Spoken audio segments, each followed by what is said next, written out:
My Uncle Ned took my hand. "Thank you for coming, Silas," he said. I was fighting hard to hold back my tears. Ned was my last living relative, and he was dying. Minutes before, his physician had delivered the news to me in the small lobby at the end of the intensive care unit. Uncle Ned and I had always been close. He was my mother's brother and like a second father to me. 2 years before, as I had watched my mother's coffin being lowered into her grave, Ned had put his arm around me and said, "She is in a better place, son." Now it was just Ned and me, and he knew it was his turn. Since he had been taken sick, I had come to the hospital every day. He thought I was coming for his sake, but I realized now I was coming for my own. Today, he had the doctor call and say that I needed to go early, as it was urgent that I speak to him. "I was coming anyway. I'll just come a bit early," I said. When I arrived, Ned said, "I need to talk to you about the egg money," in a voice that was getting weaker. The egg money was kind of a family legend. It began with my great-grandfather Silas, my namesake, whose father had been a lawyer. But Silas wanted to be a farmer. His father was opposed, but young Silas had been keeping chickens behind the well-to-do family's house. This was a bit of an embarrassment to the affluent family. Silas sold the eggs and saved the money. When Silas was 20, his father put his foot down and said that he'd had enough of the chickens. If Silas refused to enter what his father considered a suitable profession, then he would be cut off from the family's wealth. What his father did not know was that Silas had made considerable money from the sale of eggs. Silas left home and set himself up on a farm. He prospered greatly in this endeavor, to the point that he reconciled with his family. After going out on his own, Silas always set aside the egg money in a special fund. He eventually gave this money to my grandfather as a kind of trust for future generations of the family.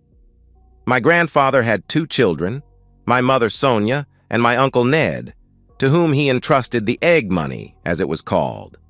Anytime there was a financial problem in the family, my mother and Uncle Ned would say, "Let's tap the egg money," and then they would laugh hysterically.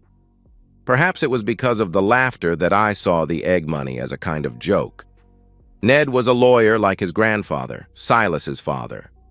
Still, Ned always lived very frugally in a small house with very modest needs. He had never married, often saying that he would marry when he found a woman as good as his mother or his sister, but I guess he never did.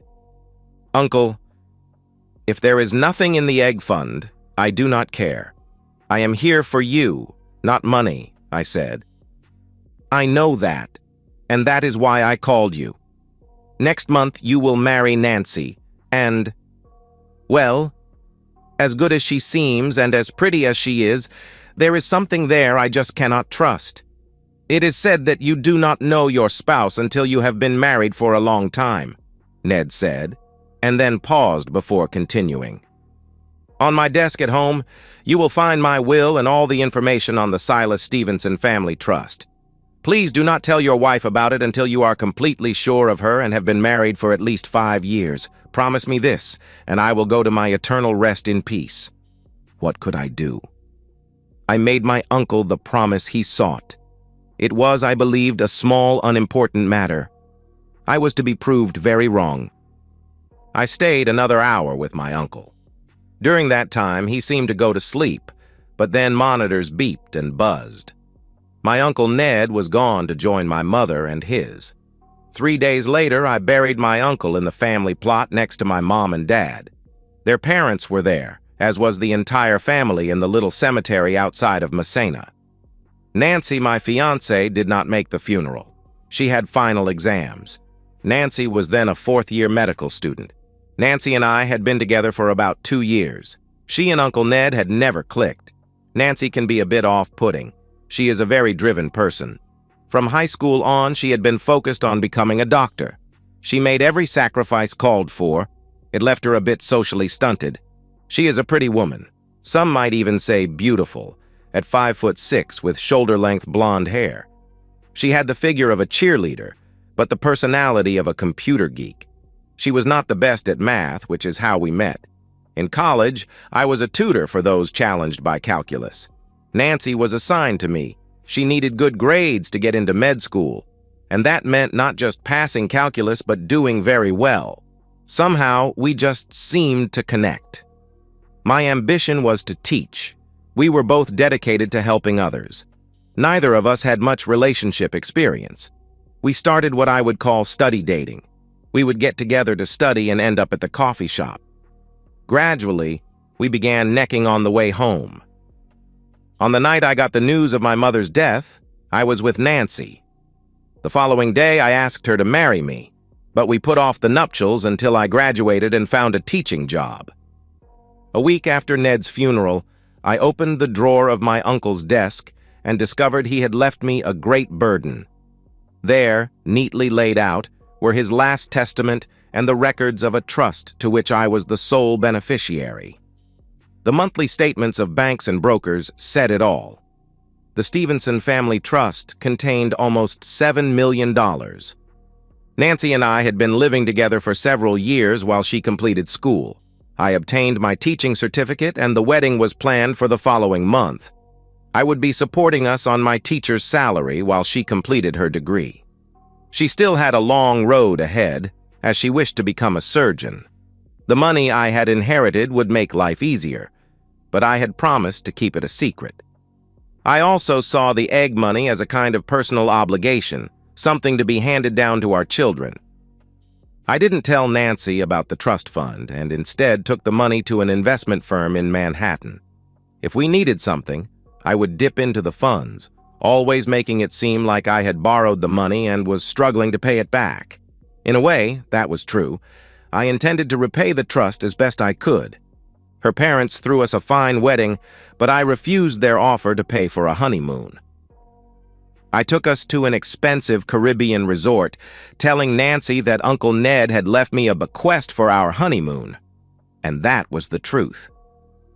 During those first few years of our marriage, I saw very little of Nancy. It seemed as if she was constantly studying, but when we were together, life was good. My career eventually kept me very busy. I was a public school teacher in a prestigious district where I taught second grade. With my math background, I could have taught high school, and even gone on to an advanced degree and become a college professor. However, my aspirations were to change my students' lives for the better. My heart told me that the best place to do that was teaching young children. Nancy didn't understand the nature of my vocation, but at first, she accepted it. As I said, we were very happy with her as a medical student and me teaching young children. I was looking forward to someday having children of our own. Eventually, Nancy graduated and interned at the local medical center. I went from seeing her too little to seeing her almost not at all. However, I knew she was working toward a goal. I believed that when her internship was over, we would be truly together. However, soon she was embarked on a residency. Before I knew it, we had been married for 5 years. The time had come to tell Nancy about the egg money, but something held me back. I knew I should tell her, but something held me silent. Finally, I admitted to myself that I didn't trust my wife. She was ambitious and too conscious of her social position. I told myself that in time she would mature, and then I could disclose the egg money. Nancy completed her residency and began her career as a surgeon. I thought we would see each other more, but we didn't. However, Nancy's income vastly increased, and soon she was talking about buying a house. I saw this as a good sign that we would be planning a family. Nancy insisted on buying an expensive house in a fashionable neighborhood that she felt matched her new inflated status. "I'm a surgeon, and this is a successful doctor's house," she told me. The house was the classic McMansion, using too much of a small lot and having an interior design that created a lot of useless space. It had a freestanding 3-car garage that Nancy soon filled with an expensive luxury car and a 4-wheel drive all-terrain vehicle. Our little Subaru that I drove was squeezed into the 3rd space. My suggestion that it was now time to consider starting a family was brushed aside. "We just now have our freedom. Children would tie us down. It's time to enjoy our success, she argued. However, we didn't enjoy our freedom. Or at least, I didn't. I spent many lonely nights and weekends in a large, empty house. We lived in a picture postcard neighborhood where the houses were close, but the people were distant. Allegedly, Nancy was off working both nights and weekends. But I began to suspect that it wasn't all work. Out of boredom, I began volunteering weekends at the local daycare and spending my nights in chat rooms on the internet. It was this last activity that led to a strange development. I generally frequented education-orientated groups where we discussed the current trends in education. One evening, a newbie showed up with a peculiar and highly specific question. "This is Hermes," he wrote. "Does anyone know about an educational program called Doctrina? I'd be interested in your thoughts." The board I was on that night was primarily school administrators. They had heard of the educational software he was mentioning. It was a complicated package of computer-assisted programs for elementary school children that was getting a lot of hype just then in the press. Most of the administrators on the board that night were highly enthusiastic. However, my school just happened to be a test site, and I knew the software was useless. "Technology," I commented, "is all very well, but Doctrina would require a large investment in hardware for nearly all schools. Even the best-funded schools have only a computer or two per classroom in the lower grades. Using this software would require a large investment for a modest gain. That rules out public schools and all but a few elite private schools. However, if you are spending a small fortune sending your child to private school, do you want your child taught by a machine?" "What about homeschooling?" Hermes queried. I had thoughts on that, and soon he suggested that we have a private chat. We discussed Doctrina's chances of success in the educational field for the next 4 hours. It was after 2 in the morning when we signed off. However, my wife still wasn't home. She came in around 3 and stumbled into our bedroom. I pretended to be asleep. She had clearly been drinking and therefore had not been working. She threw her clothes into the hamper and headed to the master bath of the bedroom. Before I left for work the following day, I checked the hamper. Nancy was still asleep. Allegedly, she worked the 4 to midnight shift. But I had my doubts. The clothes in the hamper were not what you wear to work, particularly the fancy underwear that was stained with evidence of intimacy. Whatever faith I had in my wife was lost.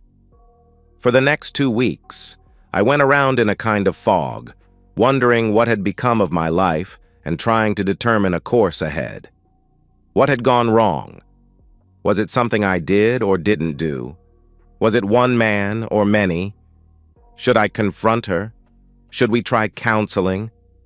There were so many questions, but no easy answers. Little Jeffrey Anderson snapped me out of it.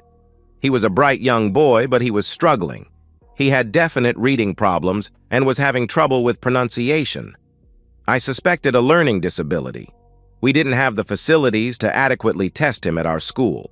We tested, but it was strictly routine. I knew his parents had resources. I informed them of what I suspected at the parent-teacher meeting and recommended several good sources to assist them. Sure enough, Jeffrey had a problem and needed extra help to overcome it. Helping Jeffrey would take my mind off my marital issues. At the end of the evaluation and intervention meeting, Mr. and Mrs. Anderson thanked me. Mrs. Anderson hugged me and said, "You're a wonderful man. Your wife is a very fortunate woman, although she doesn't seem to know it." Mrs. Anderson was a nursing supervisor at my wife's hospital, and her husband was a prominent attorney. Jack Anderson then shook my hand and said, "If there is ever anything you need, Silas, please don't hesitate to ask." I left feeling like a giant. I was at the top of my profession. That's when I got a cryptic email from Hermes telling me to log on to the discussion board late that evening for a private chat. My next email was from my wife telling me she would be late again that night. I logged on to the message board at about 11 p.m. Hermes was there waiting for me. "Hey, Teach," he began. "I sure owe you. That Doctrina deal tanked. You saved me a bundle. I'm glad." But is that what you do? Invest? Yeah, I started as a day trader with some family money, but I nearly lost it all. However, I met this fellow who runs a fund that invests in startups. I've been investing with him for about 3 years now. He doesn't always hit, but when he does, it's a good payday. He was pushing this doctrina until I clued him in. He's grateful for the aid you gave us. Well, glad to help, I replied.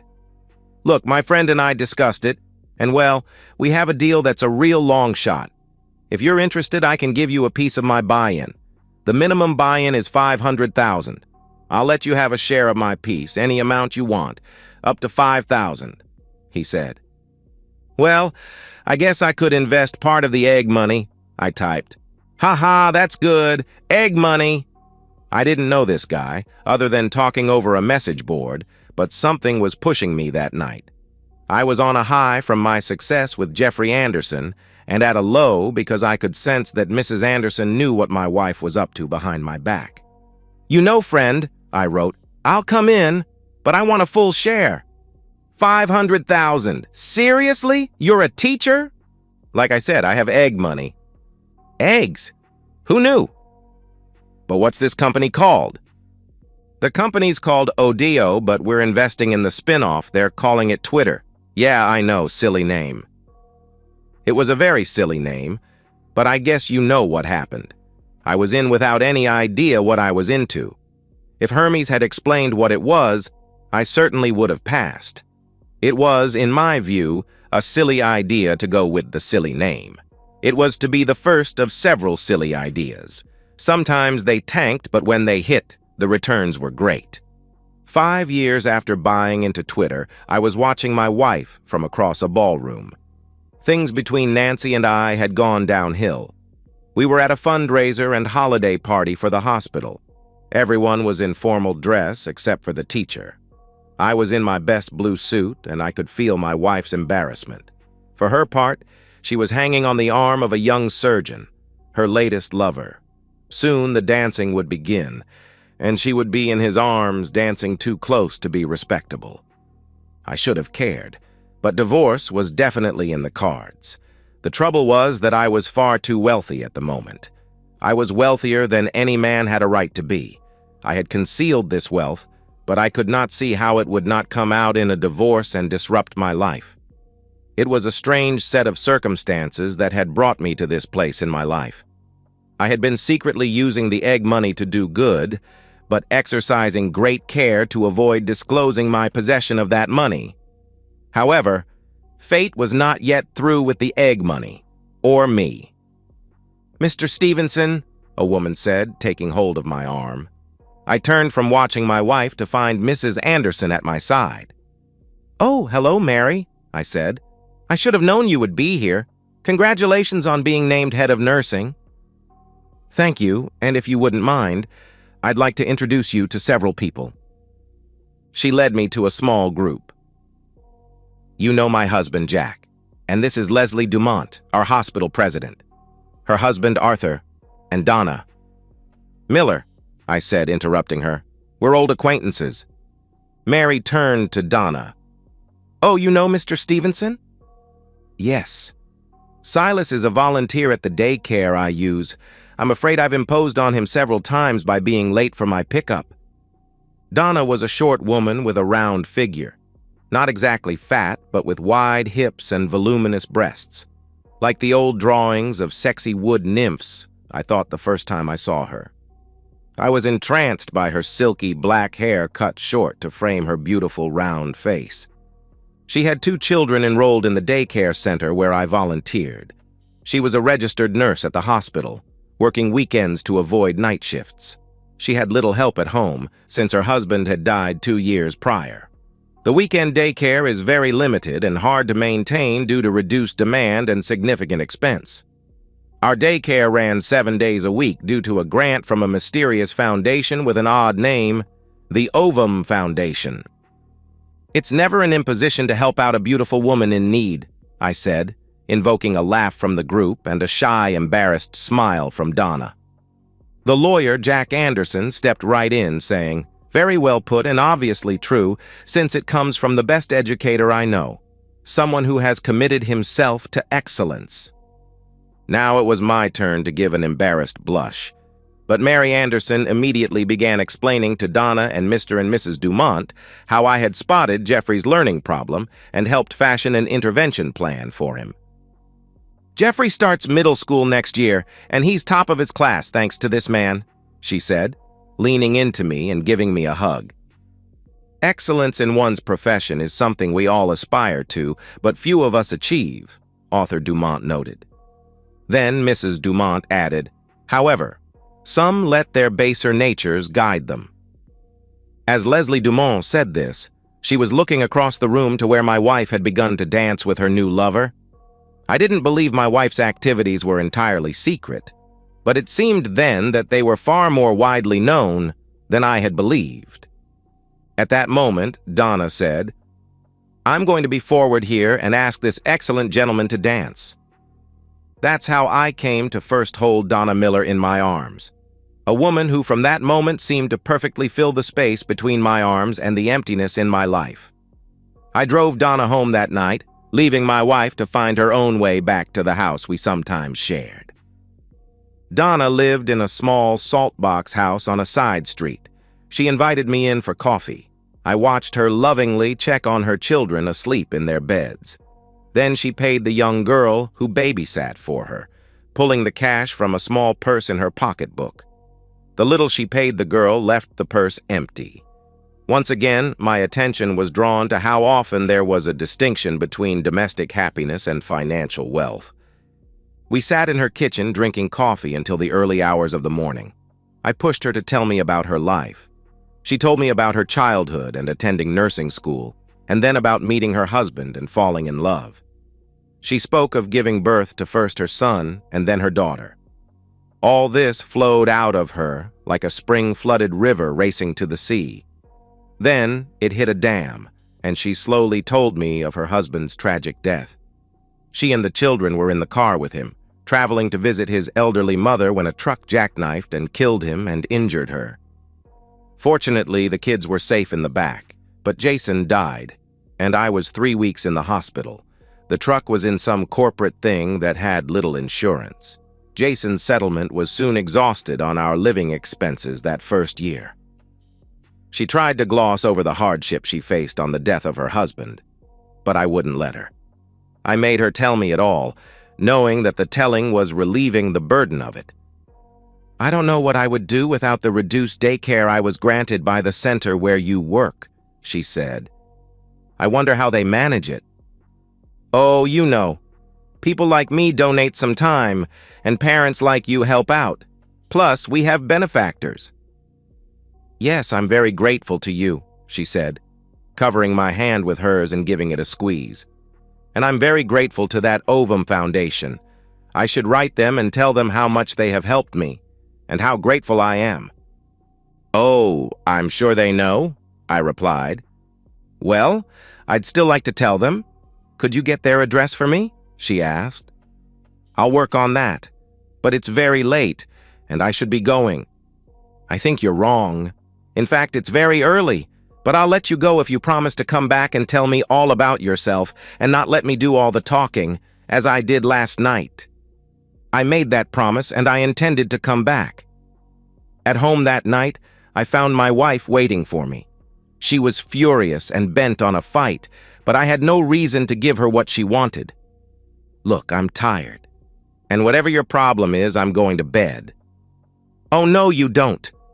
You can't just leave me without a word at a public affair. How did you expect me to get home?" "I expected your boyfriend to drive you home," I said, giving her a look that I hoped conveyed that I knew about her extramarital involvements. "How dare you make such an accusation?" "As I said, I'm tired, and it's not an accusation but a fact known by most if not all of your co-workers. You and, I believe his name is Dr. Anthony Vincent, have been carrying on very publicly for several months. Tonight you were flaunting it in front of your colleagues." "Tony is a friend, and that's all," she replied. "Well, I'm assuming your friend gave you a ride home. If you knew anything, you would know that Tony rides a motorcycle and I wasn't dressed for that. Nancy, can't you understand that I just don't care anymore?" Why? I suppose you have something going with that woman you left with tonight. With that, I turned abruptly. She nearly fell down the stairs, not expecting me to confront her. Donna Miller is no. She's a widow and a mother. The kind of decent woman someone like you can't understand.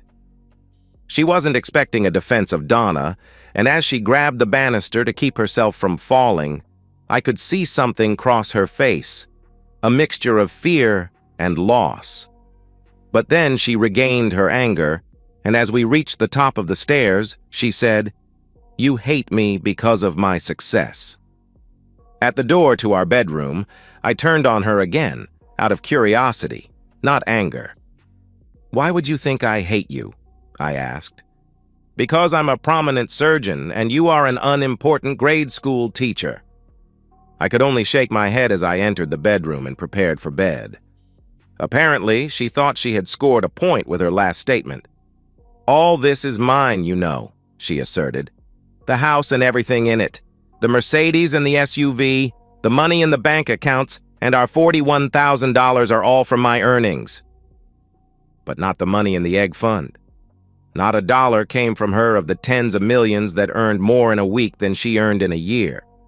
Nor could she claim full ownership of the rest of our possessions purchased with the aid of my teaching salary.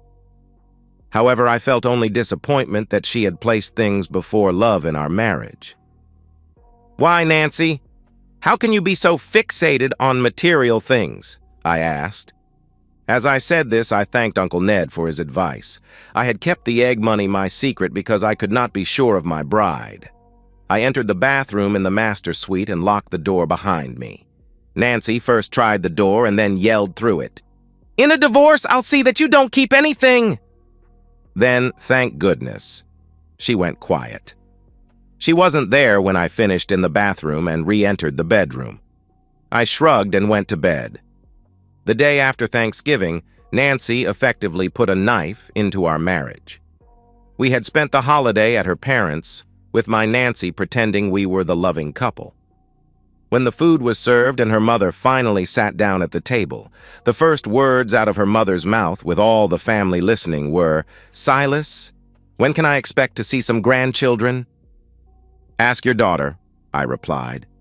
Nancy gave me an angry look and then launched into her standard response about how we had to wait until her career was more established. At the end of this, her mother gave her standard advice that we should not wait too long.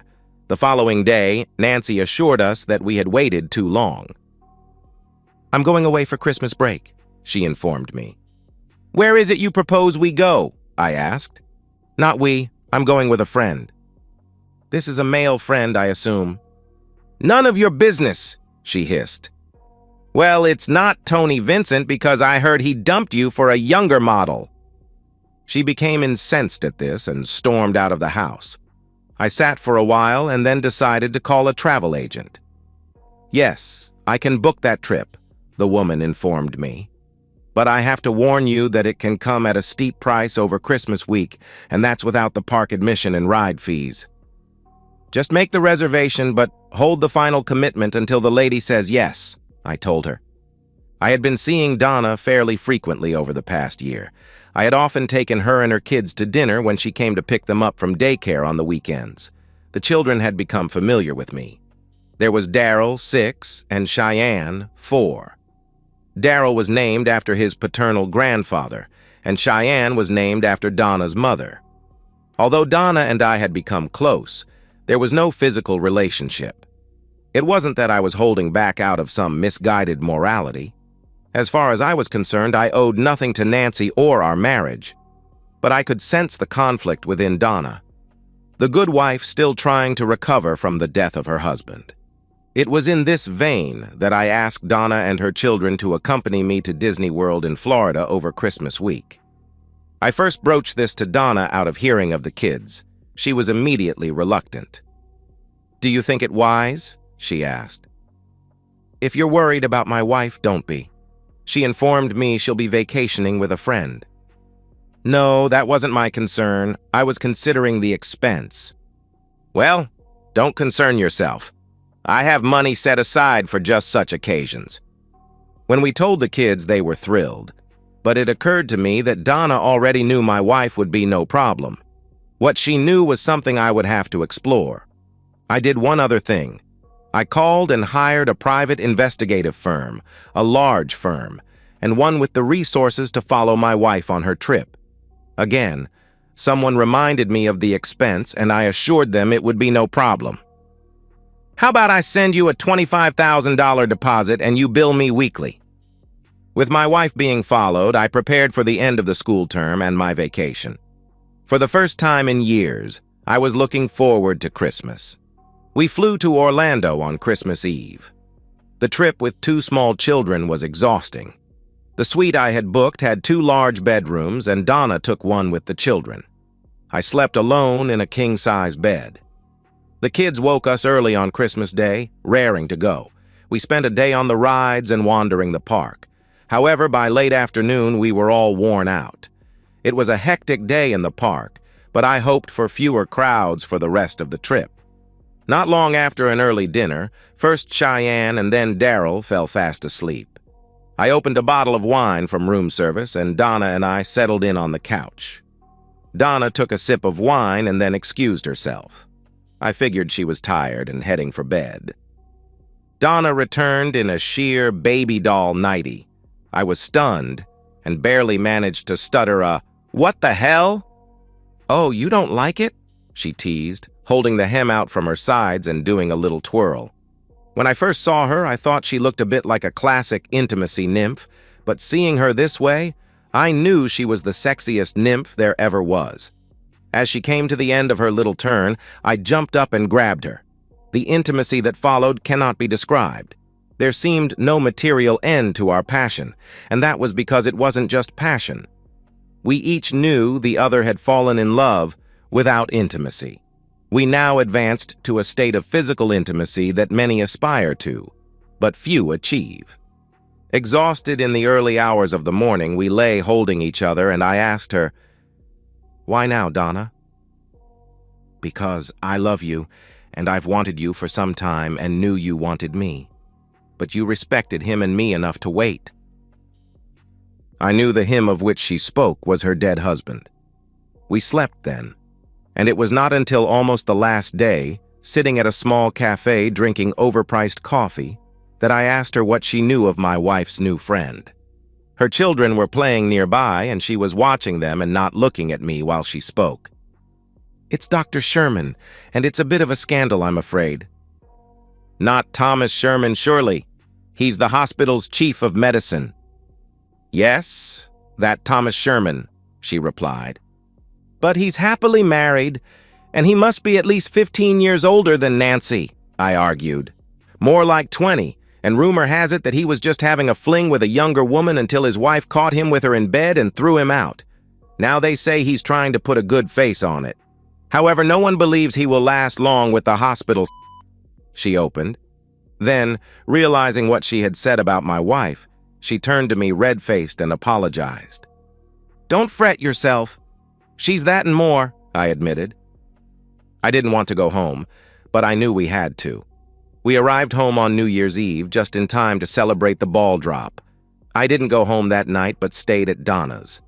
My wife returned home the following afternoon, barely an hour after I arrived. She looked well and tanned, clearly from a vacation in the sun. I think her own tan kept her from noticing mine. At any rate, we exchanged no welcome home kiss. The cool atmosphere remained between us until February, when I came home from school to find her sitting in our living room. I knew what her problem was. I had kept up the surveillance on her. The news of the affair between the chief medical officer and the surgeon had reached the hospital trustees, and one of the lovers had to go. They chose that. She wanted me to comfort her, but I found that hard to do. She also tried to get back into my good graces. However, as the saying goes, that ship had sailed. In April, my marriage to Nancy came to an abrupt conclusion. I waited for her to get back on her professional feet before I demanded a divorce. Her return to her vocation didn't come easily. The hospitals in our region were aware of her reputation and wanted nothing to do with her. Finally, she found a place at a small hospital that had taken on bariatric weight loss surgery as a specialty to survive in the current healthcare environment. The chief surgeon was a woman, and Nancy was her assistant. I assumed it was a substantial come-down in prestige, but perhaps not in salary. At any rate, things blew up over something on my end. Donna and I had been careful at first to take precautions.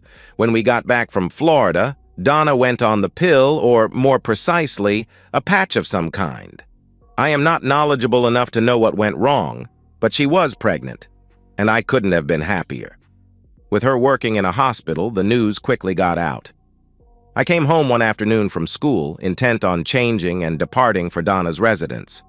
I found Nancy waiting for me. "Well, you got your little tart pregnant," she accused. I merely shrugged and said, "Yes, we're very pleased." This set Nancy off, as I knew it would, and she began cursing Donna and me. When she came down off the ceiling, I said as calmly as I could, "This has to be humiliating for you, as your notable slut status is for me.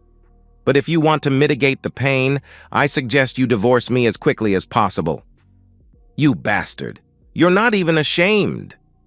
"As far as I'm concerned, I have nothing to be ashamed of," I replied. "I'll claim adultery and name the little mother as your paramour." "No, you won't. You see, I have pictures. I've had you followed since before last Christmas. I'm particularly fond of a set of you and Tom Sherman on a nude beach in St. Martin. If those hit the internet, what little reputation you have left will evaporate." "You wouldn't dare," she said. "Try me," I replied. I left then and headed straight for Jack Anderson's office.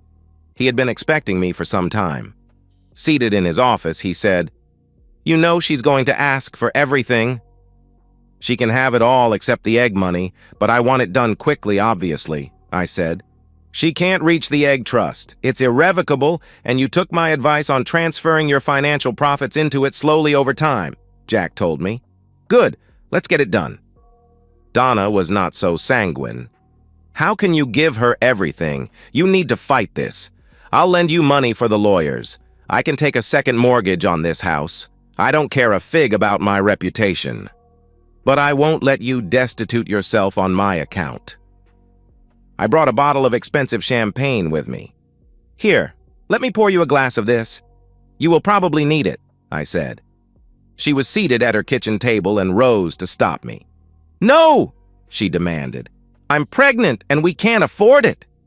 "It's just one glass," I said, gently easing her into her seat. When I had her seated and a bit of wine in her. And so, we've reached the end of today's story. Was it what you expected, or did it take a twist you didn't see coming? I'm curious to hear your thoughts. Share them in the comments below, and let's get a conversation going. If this story kept you hooked, make sure to hit that like button. And if you're new here or just haven't subscribed yet, now's the perfect time to join our community.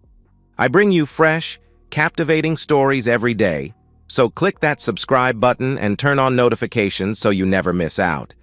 Thanks for watching, and I'll see you in the next one.